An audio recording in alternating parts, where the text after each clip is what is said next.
మీ మోకాల నొప్పులకు ఎటువంటి సర్జరీ లేకుండా ఎపియాన్ పెయిన్ క్లినిక్ అందిస్తున్న అత్యాధునిక చికిత్స. What is the best way to combat adulteration? ఉదాహరణకి మనకు అన్నిట్లో పసుపు పొడి, పసుపు ఎవరు బ్యాడ్ అనుకోరు. ఇన్ఫాక్ట్ పసుపు ఒక 1/2 టీ స్పూన్ పసుపు రోజు నీళ్ళలో వేసి తాగితే దానికి యాంటీ ఆక్సిడెంట్ ప్రాపర్టీస్ ఉన్నాయని కూడా చెప్తాం. బట్ అది కల్తీ పసుపు అనుకోండి, ఉన్నది పోయి దాని పేరు అంటే అసలు కూడా ఇదవుతుందని చెప్పి. సో ఎలా, how do, is there any అంటే ఏమైనా మ్యాజిక్ పిల్ ఉందా, లేకపోతే ఫలానా తాగితే నీకు డీటాక్స్ అయిపోతావు అని చెప్పచ్చా? లేదండి, అంటే దీనికి స్ట్రిక్ట్ రెగ్యులేటరీ కంట్రోల్స్ ఉంటే ఓన్లీ సొల్యూషన్. అప్పుడెప్పుడు MDH మసాలాల్లో కూడా వచ్చింది సార్, బ్లడ్ ఇంకా ఏదో ఉన్నాయని చెప్పి ప్రిజర్వేటివ్స్. అవును, బ్యాన్ చేశారని చెప్పి మనం విన్నాము. సో అంటే ఇది మనకి వీటికి యాంటీడోట్స్ ఏం లేవు. ఇవి లేకుండా చూసుకోవాలంటే మనకి regulatory system, governments strict action తీసుకోవాలి తప్ప. అంటే వీ నీడ్ టు, మన ఆరోగ్యం మన చేతిలో ఉంది, మనం జాగ్రత్త పడాలి. అయినంత వరకు ప్రిజర్వేటివ్స్ ఉన్న ఫుడ్, ప్యాక్డ్ ఫుడ్ అవాయిడ్ చేసుకోవడం, ఎంత నేచురల్ ఫుడ్ ఉంటే అంత తీసుకోవడం మంచిది. ఆకుకూరలు కానివ్వండి, లేకుంటే వాట్ ఎవర్, ఇందాక మనం బ్రోకోలీ, క్యాబేజ్ వీటి గురించి మాట్లాడుకున్నాం. వీటన్నిటిలోనూ కూడా క్యాన్సర్ ని నివారించదగ్గ ఏదో ఒక పదార్థం ఉంటుంది.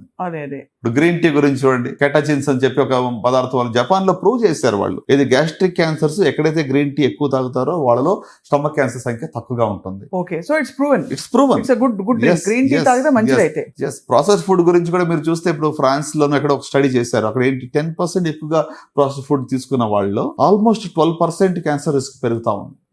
అంటే కోరిలేషన్ అనేది ఏదో యాక్సిడెంటల్ గా చెప్పడం కాదు, with evidence where about. Sir, మీ అపారమైన ఎక్స్పీరియన్స్ లో మీరు ఛాలెంజింగ్ కేసెస్ చాలా చూసుంటారు. మోస్ట్ ఛాలెంజింగ్ ఏంటి, మీరు ఎలా వాళ్ళని నయం చేశారు సార్? షూర్ అండి, అంటే ఒక ఎగ్జాంపుల్ చెప్పాలి. ఆల్మోస్ట్ 10 years బ్యాక్, పేషెంట్ పేరు మార్చి చెప్తున్నాను జస్ట్ ఫర్ దేర్ కాన్ఫిడెన్షియల్. అంతే కదా సార్, అంతే. షీ వాస్ 32 అనమాట. సో సాహితి తన పేరు, డిఫరెంట్ నేమ్ అనుకోండి. Okay, so 32 years old, 6 months బేబీతో పాటు వచ్చింది. 6 months బేబీ తీసుకుని వస్తే అప్పటికే పాపం తనకి అంటే ఫ్యామిలీలో చాలా ఇష్యూస్ ఉన్నాయి, ఫైనాన్షియల్ గా కానీ అన్ని రకాలుగా హెల్త్ ఇష్యూస్ ఉన్నాయి, డిఫరెంట్ ఇష్యూస్. వచ్చినప్పుడు ఒక చిన్న లింఫ్ నోడ్ ఉంది నెక్ లో. ఆ లింఫ్ నోడ్ కోసమని ఏంటి ఇన్ఫెక్షనా లేకపోతే ఏంటి దేనివల్ల అని చెప్పి చూపించడానికి వస్తే ఎన్ని మందులు వేసినా కూడా తగ్గటం లేదు. సరే అని చెప్పి ఆ లింఫ్ నోడ్ ని బయాప్సీ చేసాం. బయాప్సీ చేస్తే అది నాన్ హాజ్కిన్స్ లింఫోమా అని వచ్చింది. ఒక టైప్ ఆఫ్ బ్లడ్ క్యాన్సర్ అనుకోండి, లింఫ్ నోడ్స్ లో వస్తూ ఉంటుంది అది. సరే నెక్స్ట్ మరి అది వినగానే ఆమె she was in shock.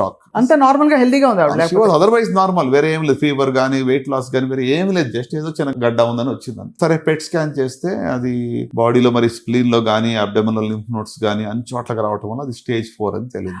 Bone marrow అంతా పాజిటివ్ వచ్చింది. సో అది వినగానే నా ముందుకు వచ్చి తను ఒకటి అడిగింది, డాక్టర్ గారు పాపను చూపించింది నాకు. పాపను చూపించి 10 years 10th birthday నేను ఆ పాపకి చేయించగలనా అండి అని అడిగింది. అంటే నా డిజైర్ అంతకన్నా వద్దు, నాకు నేను సిద్ధమే, ఏమైనా అయితే ఓకే ఐ ఫేస్ ఇట్. కానీ ఒక 10 years నేను దాన్ని చూసుకున్నానంటే నా జవాబుదారీ, నా రెస్పాన్సిబిలిటీ అయిపోతుంది, తర్వాత ఇంకెవరైనా చూసుకుంటారులే, ఐఎమ్ రెడీ అన్నట్టుగా ఏడుస్తూ చెప్పింది. అది చెప్పగానే నాకు కూడా అంటే ఎంత మేము డాక్టర్స్ రోజు పెయిన్ చూస్తున్నా కూడా ఎమోషనల్ అయ్యేది. లేదమ్మా ఇది మంచి టైపు, నువ్వు కొంచెం కీమోథెరపీ వల్ల ఇది క్యూర్ అయ్యే అవకాశాలు కూడా ఉన్నాయి, stage 4 అయినా కూడా కంగారు పడద్దు, నువ్వు ఫైట్ చెయ్యి అని చెప్పి కొంచెం మోటివేషన్ ఇచ్చాం. ఆమె విల్ పవర్, ఆమె కరేజ్ ఎంత గొప్పదంటే మరి 6 cycles ఇవ్వగానే మొత్తం కంప్లీట్ గా అంటే పెద్ద పెద్ద లింఫ్ నోడ్స్ అబ్డమెన్ లో, స్ప్లీన్ లో ఉన్నాయి, తర్వాత మరి డయాఫ్రామ్ పైన కింద, అంటే stage 4 డిసీజ్ కానీ బట్ చాలా వరకు వెరీ డ్రమాటిక్ రెస్పాన్స్ తగ్గిపోయింది.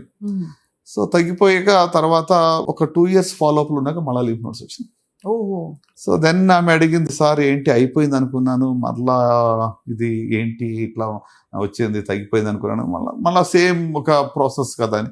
లేదమ్మా ఇది డెఫినెట్ గా తిరగబడింది, నో డౌట్, ఎందుకంటే stage 4 లో ఉంది కాబట్టి ఎక్స్పెక్టెడ్ కూడా, అది ఇట్ ఈస్ నాట్ సర్ప్రైజింగ్ కాదు. సరే మళ్ళీ రీఛాలెంజ్ చేసాం, రీఛాలెంజ్ కీమోథెరపీ. మరి రీసెంట్ గా లాస్ట్ ఇయర్ అమ్మాయికి ఓణీర్ ఫంక్షన్ చేసిన తర్వాత, ఓణీర్ ఫంక్షన్ నాకు ఫోన్ చేసింది, నేను ఐఎమ్ డూయింగ్ ఎక్స్ట్రీమ్లీ వెల్, నాకు జబ్బు లేకుండా నార్మల్ గా ఉన్నాను, మా పాపకి ఓణీర్ ఫంక్షన్ చేశాను, ఎందుకంటే షీ వాస్ 12 years old, 12 వరకు 12 జబ్బు లేకుండా నార్మల్ గా ఉంది. అంటే షీ ఫాట్ ఇట్ వెల్. అంటే ఏదో నేను బాగా గొప్పగా ట్రీట్ చేసినందుకు అయ్యిందని అనుకుని మందులు అందరికి ఇచ్చేది అదే. నాట్ దట్ నేను ఏదో అంటే నేను ఎవరు ఇవ్వలేని మందులు ఇచ్చి నయం చేసి చెప్పి I don't want take a false credit they.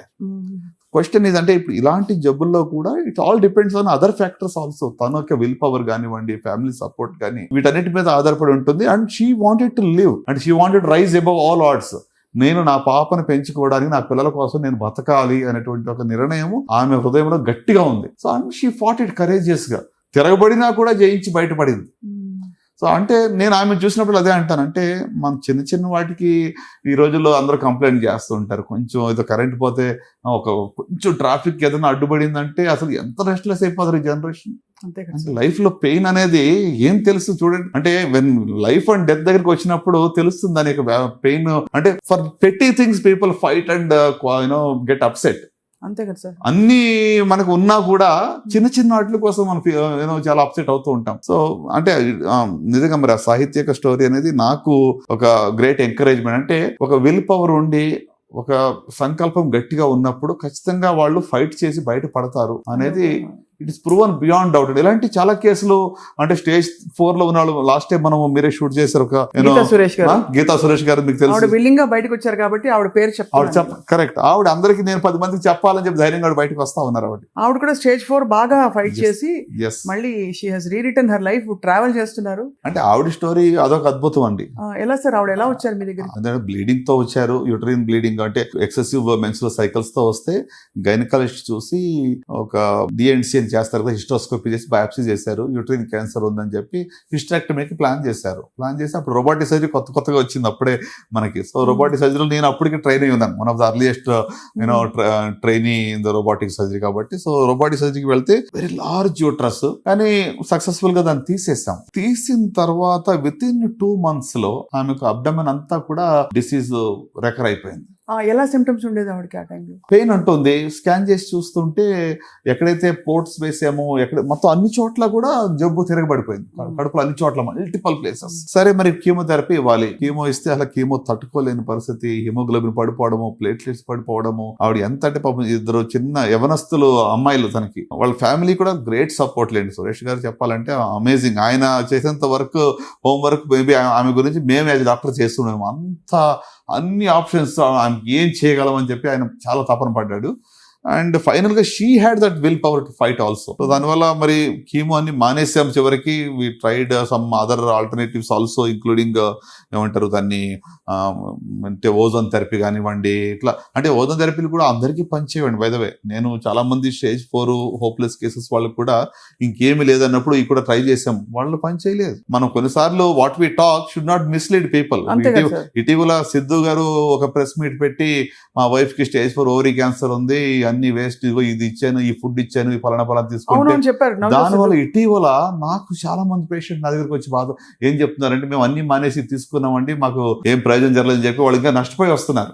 అంటే సమ్ టైమ్స్ సెన్సేషనలైజ్ చేయడం వల్ల రాంగ్ ఇన్ఫర్మేషన్ వెళ్ళి పేషెంట్ నష్టపోకూడదు అనేది నా మనవి అనమాట. ఎస్పెషల్లీ సుమన్ టీవీ ప్రేక్షకులు నేను చెప్పేది ఏంటంటే, ఒకరికి జరిగింది కాబట్టి నాకు అలాగే జరుగుద్ది అని చెప్పి అందరూ దాన్ని అడాప్ట్ చేసుకోకూడదు. అంటే క్లినికల్ అండ్ ఎవిడెన్స్ బేస్డ్ గా ఉండేవే మనకి ఎక్కువ పనిచేస్తాయి, సపోర్ట్ సిస్టమ్స్ పెట్టుకోవచ్చు. Correct right. సో అలా గీత గారు అలా బయటపడ్డారు సార్. ఆవిడ కూడా మోర్ దాన్ 10 years అండి ఇప్పుడు. అంటే స్టేజ్ 4 యూట్రై అది కూడా కార్సినోసార్కోమా అంటాం, చాలా అగ్రెసివ్ డిసీజ్ అది. అలాంటిది 4th stage డిసీజ్. మెడికల్ గా మేము అది క్యూర్ అవుతుంది ఇంతవరకు చూడలేదు. అలాంటిది టోటలీ క్యూర్. నార్మల్ ఎక్కడెక్కడ అన్ని స్కాన్లు చేసి ఏమి నథింగ్.